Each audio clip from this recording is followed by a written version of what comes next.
Harley Davidson just did something no one expected. Unleashed a street-legal crate engine so powerful it could redefine everything we know about American performance. This is not just about speed, it's about survival. Because what they just built might be the final chapter in the fight for combustion's soul. The moment Harley broke their silence. For over a year, Harley Davidson had gone quiet about anything new in the performance world. While the aftermarket grew louder and rivals like Indian roared past on the racetrack, Harley stayed silent until one sharp Arizona morning. It happened trackside, almost off script, during a preseason test session for King of the Baggers. Riders and mechanics were adjusting torque specs and testing fuel maps, and then, as casually as flipping a switch, Harley dropped a revelation that hit harder than any dyno number. A new 135 cubic inch crate engine, factory built, race derived, street legal, and not just any engine. This wasn't another minor bump in torque or a new air cleaner with flashy trim. This was the most powerful crate engine Harley Davidson had ever released, born from the same race program that had dominated King of the Baggers and refined in the same workshops that build championship-winning machines. It was unexpected, it was dramatic, and for loyalists, it was deeply personal. For years, riders begged Harley to bridge the gap between factory and performance. They watched third-party builders outperform showroom bikes, and they knew the motor company had more to give. Finally, Harley listened. Finally, they acted. This engine wasn't just metal, it was a statement. But this wasn't just about excitement, it was about desperation. The pressure cooker that forced their hand. For all the celebration and cheers, the truth behind this release was less romantic. Harley Davidson didn't drop a 135 crate engine because it wanted to. It dropped it because it had to. The company has spent the last decade balancing on a knife's edge, squeezed by legacy expectations and brutal modern realities. And in recent years, that knife started to cut. Indian Motorcycle, once a distant shadow, had become a sharp rival, beating Harley on the track in performance metrics and among younger riders who saw Harley's image as stagnant. Custom builders and tuning shops were carving out more influence over Harley's performance identity than Harley itself. Meanwhile, the company's core buyers were aging fast. Harley needed something to pull attention back into its own house. Electric vehicles only made the pressure worse. While Harley's Livewire experiment earned headlines, it did little to restore loyalty among gas-loving riders.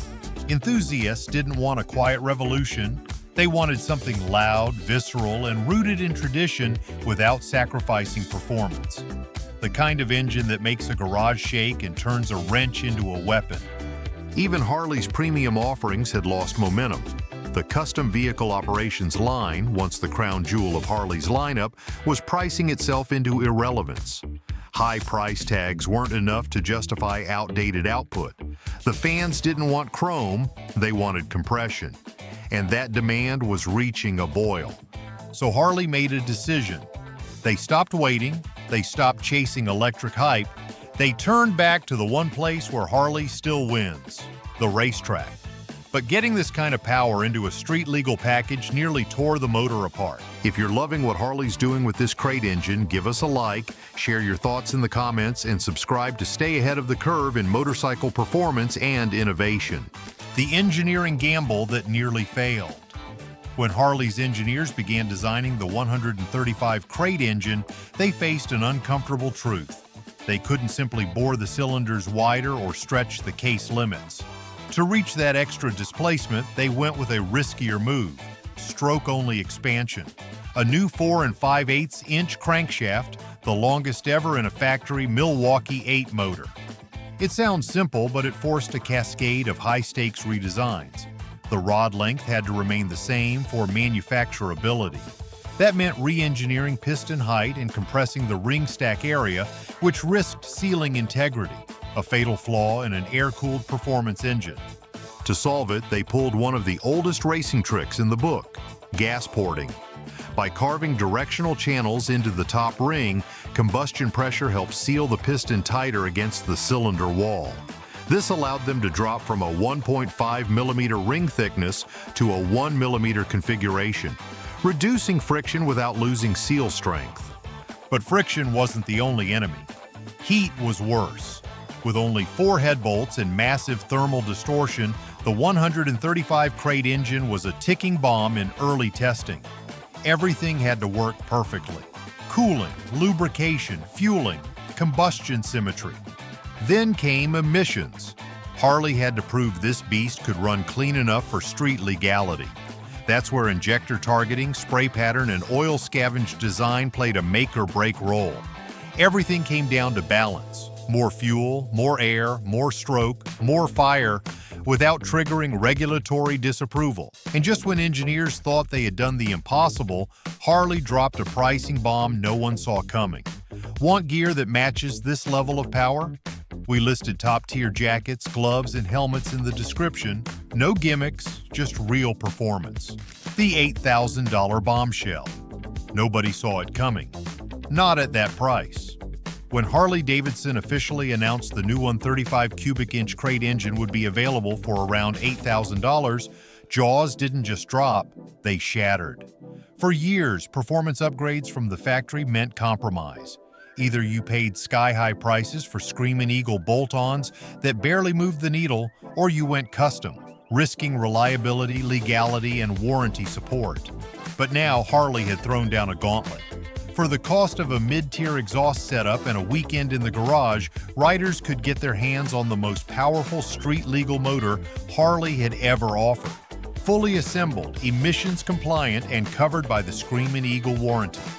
The economic implications rippled immediately through the aftermarket. Custom engine builders who had long thrived on piecemeal upgrades and hand-built big-bore kits now faced a factory-built monster that outpaced many of their offerings and came with none of the headaches. There was no guesswork, no tuning roulette, no parts compatibility risks.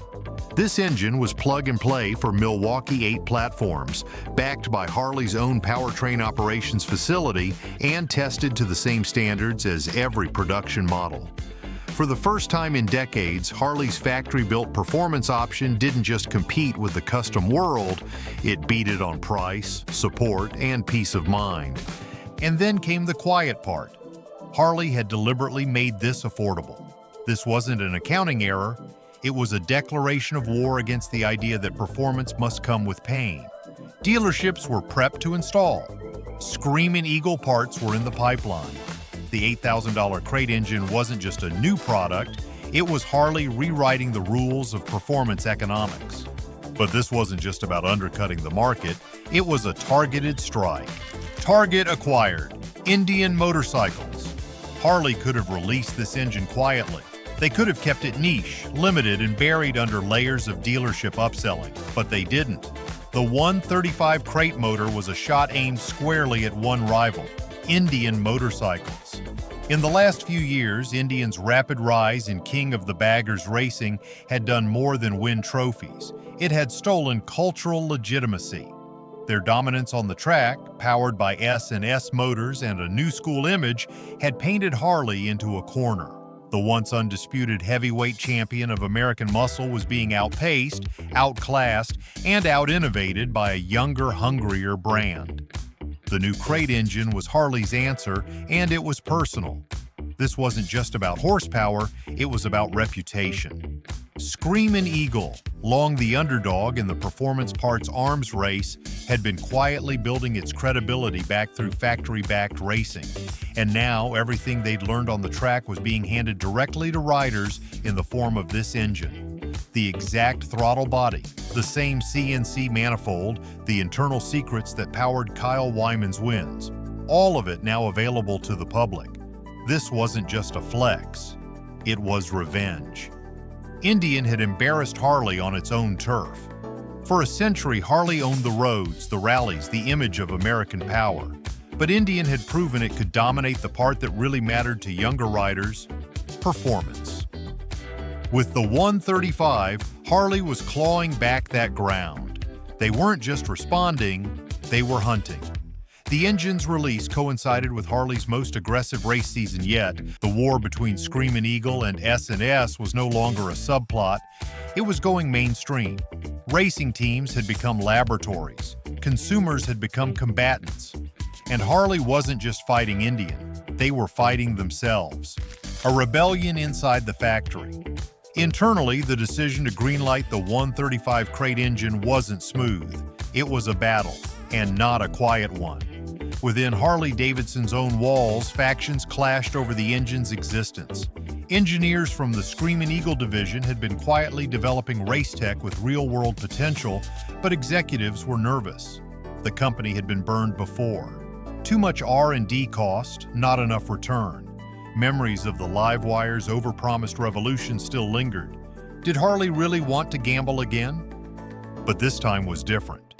The engineers had leverage, racing wins, hard data. They brought results from King of the Baggers, dyno sheets, and endurance logs. The numbers didn't lie. This engine was already proven in the most brutal real-world testing imaginable. And yet, resistance persisted. Emissions were a concern. Production costs looked risky. There were fears the average Harley owner wouldn't be able to handle the install, or worse, wouldn't want to. Dealers, too, voiced hesitation. Would they need extra training? Would install costs scare away customers? Would the company deliver enough units? And yet, the pushback came with a quiet undercurrent of excitement.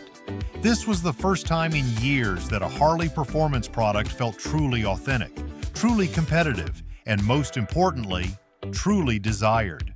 Pride and paranoia battled behind every closed-door meeting. Some wanted to preserve Harley's image. Others wanted to rebuild it entirely. The 135 was approved, stamped, and prepped for launch. And while insiders clashed behind closed doors, regulators were already watching. The EPA line they dared to cross. Building a crate engine this powerful and making it street legal should have been impossible. But Harley did it, and not by accident. The company had been walking a razor's edge between power and compliance for years, and the 135 marked their boldest step yet. The risk was enormous. One slip, one emission standard violation, and the entire engine could be pulled from shelves before a single rider heard it roar.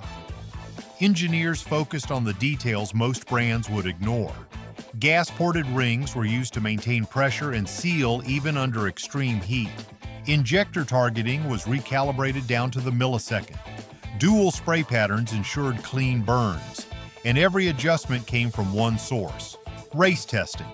What had once been an experimental workaround to survive road Atlanta was now the key to passing the Environmental Protection Agency's street standards. There was no margin for error. With only 4 head bolts holding down each cylinder, distortion under combustion pressure was a constant threat. Air-cooled engines don't play nice with emissions labs, but Harley found a way to tame the beast. Every piston, every valve, every component was optimized not just for performance, but for legality. That 10% power increase wasn't achieved by luck. It was engineered with surgical precision right to the edge of what was allowed. The result? A fully street-legal, emissions-compliant, race-borne engine that made no apologies. Suspense turned to defiance. Relief gave way to pride. The 135 didn't sneak past regulators. It roared through. And now it sits in showrooms across America, daring riders to choose power with purpose. But this engine wasn't just a legal win, it sparked a cultural war Harley could no longer contain. The culture war Harley couldn't contain. This wasn't just an engine release, it was a spark in a long, smoldering culture war inside Harley Davidson. On one side stood the traditionalists, the riders who believed that a Harley should be slow, loud, and dripping in chrome. These were the purists, the veterans of bar and shield loyalty, who saw crate engines and computer-optimized power curves as corporate heresy. On the other side stood the performance crowd, the ones who wore leathers to the drag strip, not the diner. For them, the new 135 crate motor wasn't an insult to tradition, it was liberation. Inside the company, the divide ran just as deep. Engineers had been pushing for race-derived performance parts to reach the public for years, but marketing teams worried that high-tech engines would alienate Harley's aging core. Executives feared cannibalizing existing models, especially the lucrative CVO line. But the engineers kept pushing. driven not just by the thrill of speed but by the need to evolve before it was too late. That push finally broke through the bureaucratic dam with the 135. And once it did, Harley's internal tension exploded onto forums, trackside garages, and dealership floors. Some saw the new crate motor as Harley's last gasp of innovation. Others saw it as a betrayal. What they all agreed on? This engine wasn't just hardware, it was a statement of intent. And on the streets, riders were already choosing sides. Why this engine matters to riders. For many riders, the 135 crate engine isn't about horsepower, it's about being seen. For years, performance-minded Harley owners had to cobble together their dream bikes from catalogs, aftermarket parts, and machine shop compromises. They had been ignored, priced out, or told to wait for the next big thing that never came. This motor, factory-built, track-tested, and Screamin' Eagle certified, is the first time Harley has looked those riders in the eye and said, "We see you." Wrenchers who've been loyal to the Milwaukee 8 platform finally get a top-tier upgrade they don't have to build from scratch. Drag racers who used to be sidelined by EPA compliance rules now have a race-inspired engine that's street-legal and covered under warranty. And veterans who never gave up on the dream of American-made power are finding pride again in a factory offering that doesn't feel watered down or overly sanitized. It matters because it proves Harley can still listen. It matters because it delivers performance without apology. And most of all, it matters because it bridges the gap between what Harley was and what it could become. For thousands of garage builders, this engine is a kind of redemption, a long overdue acknowledgement that their loyalty wasn't misplaced. But redemption doesn't guarantee survival. Can Screamin' Eagle save Harley's lineup? The question hanging over Harley Davidson isn't whether they can build great engines, it's whether they can still build great bikes people actually want to buy. The 135 is impressive, but it's also a symptom of something deeper: Harley's shrinking performance lineup. The Sportster is on life support. The Softail performance segment has been diluted by style-over-substance models. Even the CVO bikes, once the pinnacle of Harley excess and prestige, now face criticism for bloated pricing and minimal innovation. Screamin' Eagle might be Harley's last real hope for product excitement. As the core lineup flattens, more and more attention is turning to crate solutions. Customizable, upgradable, high-performance alternatives that give power back to the rider. Harley isn't just selling engines anymore, it's selling possibilities. And that's no accident. Behind the scenes, Screamin' Eagle is slowly becoming Harley's skunkworks, its innovation lab, its credibility engine, and its last connection to real grassroots culture. If this works, the brand could finally bridge its showroom strategy with its racetrack wins, giving riders what they actually want instead of what the brand thinks they should want. But it's a dangerous bet. If the 135 fails to sell, or if it alienates Harley's remaining core, there may be no pivot left. Screamin' Eagle can't save the lineup alone, but right now it's the only one left trying. So Harley leaned on the one thing still working: competition. King of the Baggers wasn't just a race. At first, King of the Baggers sounded like a joke. Who would race two 800-pound motorcycles around a track like they were sport bikes? But what started as a spectacle became Harley's most powerful development platform, and its last real source of performance legitimacy. The 135 crate engine is living proof. It didn't come from a focus group, it came from a racetrack. What began as Screamin' Eagle testing parts for Kyle Wyman's race bike quickly turned into something bigger. Each lap provided real-time data. Every podium finish turned into a parts upgrade. Almost every core element of the 135 came from lessons learned during hard laps and hotter engines. Racing stopped being marketing fluff. It became research and development. It became Harley's new lab. Now the company treats its race team like a frontline unit. Feedback loops between track and factory are tighter than ever. The mentality has changed. Instead of building bikes for showroom appeal and hoping they perform, Harley is now letting performance lead and letting form follow function. That shift might be Harley's smartest move in years, because every time the brand wins on the track, it earns back something even more valuable than horsepower: trust. Riders don't just want more performance. They want to know it comes from somewhere real. But while Harley adjusts their playbook, the rest of the world is watching and copying. Reverse engineered in real time. It did not take long. Within days of Harley Davidson's announcement, industry insiders began quietly dissecting every known detail of the 135 crate engine. Forums lit up with schematics, throttle body close-ups, injector flow rates, and porting patterns. Competitors were not just watching, they were documenting. Across the Pacific, Kawasaki engineers were rumored to be analyzing engine blueprints frame by frame from Harley's own promotional materials.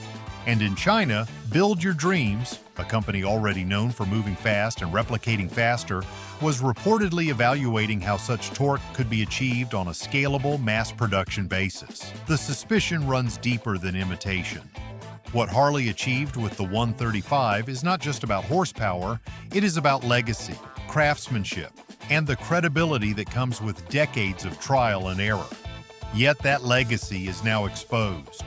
While Harley handcrafted this engine through racing pedigree and American labor, its competitors may do what they have always done. Take the formula, reduce it to components, and reproduce it at scale with fewer costs and broader reach. That is not theft. It is global capitalism in motion. Harley's advantage lies in emotional connection. It is hard to mass-produce myth, but the vulnerability is undeniable. If Build Your Dreams or Kawasaki can manufacture a similarly performing crate engine at a fraction of the cost, Harley's carefully calculated performance revival could be eclipsed before it even matures. And with emerging markets hungry for performance without price tags, that window may close quickly. This moment is about more than pride. It is about pace.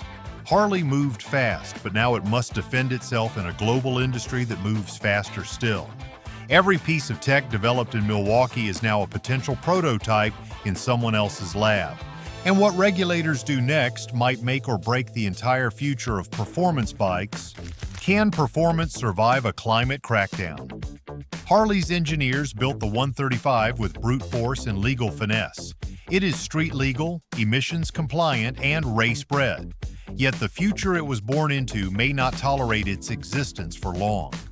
Around the world, environmental regulation is accelerating, and combustion engines, no matter how refined, are increasingly viewed as relics. In the European Union, internal combustion engine bans are set to take effect by the year 2035. In California, one of Harley's most critical markets, similar legislation looms even sooner. Under these rules, even the cleanest gasoline engines would be restricted or banned from sale, not for what they emit now, but for what they represent, a refusal to electrify. So what is the 135? A final rebellion? A mechanical protest against the quiet hum of battery packs? Harley insists it is a bridge, one last defiant masterpiece before the company transitions into electric performance. But the timing is risky. With regulators increasingly emboldened to outlaw entire classes of vehicles, this engine's success may provoke the very crackdown it seeks to outrun. There is a cultural layer as well. In many policy circles, especially in Europe and California, performance itself is seen as indulgence, an unnecessary luxury in a time of climate emergency. Governments are not just trying to clean the air, they are trying to change the culture of speed, noise, and combustion. That makes the 135 not just a technical accomplishment, but a political provocation. And yet beneath the paperwork and policies, there is another group watching this unfold, not from parliament chambers, but from production lines. One engine, thousands of jobs. Inside Harley's U.S. manufacturing facilities, the release of the 135 was more than a corporate announcement. It was a vote of confidence. This engine is built in America by union workers who have watched other performance divisions shrink or disappear entirely. For them, the 135 is not a luxury product. It is a job security blueprint. In a climate where American manufacturing jobs have been outsourced, automated, or forgotten, the creation of a crate engine that is both premium and domestic is a rare moment of affirmation. From the forged crankshaft to the CNC-ported throttle body, every part signals, we still make things here, and we make them right. That message resonates far beyond Harley's brand. It reaches workers across the country who have felt the sting of irrelevance in the face of automation and global supply chains. Union pride runs deep in Harley's legacy. This engine, assembled with Screamin Eagle precision and backed by performance warranties, is a statement that American performance still matters, not just as marketing, but as identity. It tells a workforce that they are not just keeping up, they are setting the bar. The final decision belongs to the riders. Every crate engine that leaves Harley's facility carries more than torque specs and warranty papers. It carries a question: will riders show up? The 135 is not an accessory. It is not a showpiece. It is a rallying cry for the core of Harley's identity. Performance riders, loyalists, custom builders, and drag strip veterans who still believe in the thundering heartbeat of internal combustion. This engine gives them the chance to vote with their money, to buy into a legacy rather than mourn it. But the stakes go even deeper.